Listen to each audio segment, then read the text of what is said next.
Hey guys, so as you could tell, the subject of this video is pretty much going to be the remotes of the Xbox 360, right here, these first two, and the Xbox One S, this white one right here at the top. Basically just going to give you my overall opinion of the way the remotes are made, in terms of comfort, which one's better, functionality, and any of my actual issues that I've had with each one of them or the lack thereof. So keep in mind, my perspective is basically one of a non-gamer. I would not consider myself to be an avid gamer. I do enjoy the hardware, and the prices of these systems have come down so much now that really it's inexcusable not to get one. Just in terms of technology, the 360S, you could see the remotes here are basically identical to a modern Xbox One S remote right here. The form factor is basically the same. They both have these dual analog sticks. They have basically the same identical button layout. They have the headphone jacks right here at the bottom, although the ports are different. It's not something that I use, so I really don't care about that. You do have a separate headphone out right here. The actual trigger buttons in the back have also been redesigned. Now, people say that these are more, I guess, pressable, feels better to the touch. You could tell it's more of a trigger type of thing, and you have this top left button here.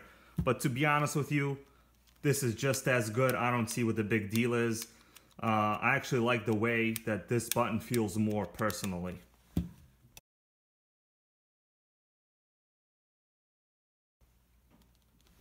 In terms of hand feel, I do prefer the Xbox 360 remote a lot more than this particular one. And it basically comes down to a couple of small elements.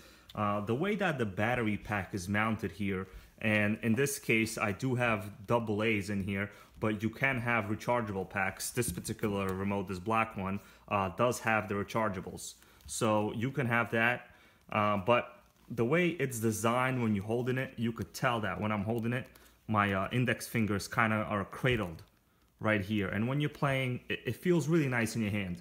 Kind of feels natural. You could see like the way this is designed.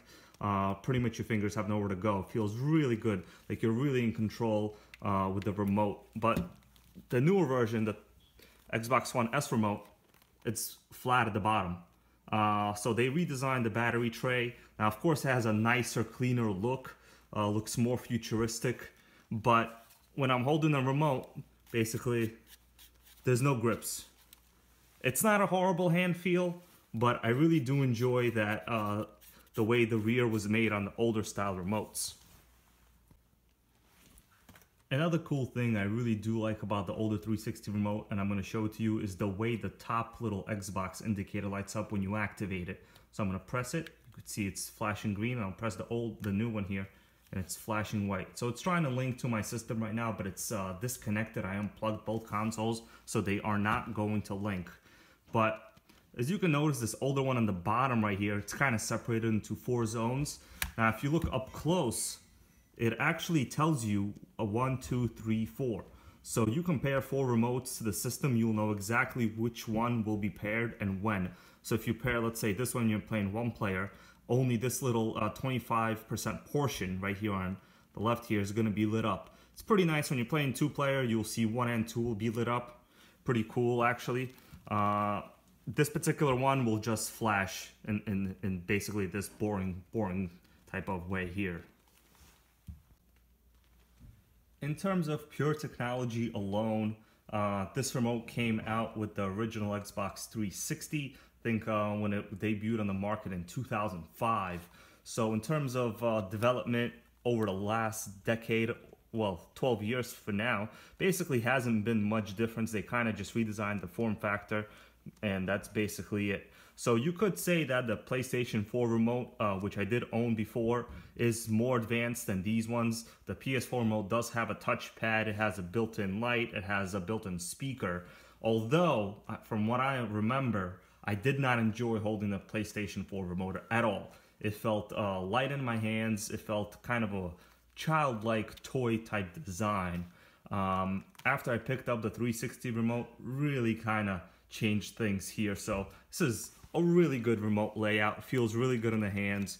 The weight is substantial enough. Even as I twist it, there's barely any noises. And this is more than a 10-year-old remote at this point.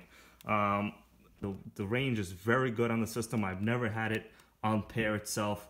The batteries are easily replaceable. These two AA's will last you at least, 15 hours of playtime.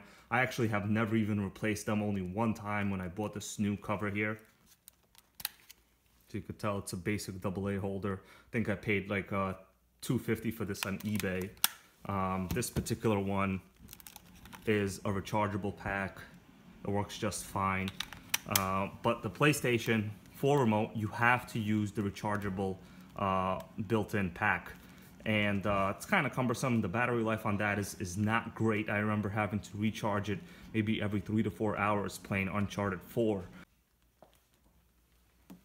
As a testament to the build quality, I just do also want to add that the precision of these analog sticks is just incredible. It is basically the same as this brand new remote. As you could tell, there's minimal free movement. It's basically the same as this one, although this one is a little bit more substantial feeling. It's a little bit of a larger diameter than the new one. I don't particularly like the fact that this is kind of too small, feels a little bit awkward. Otherwise, the form factor is basically the same.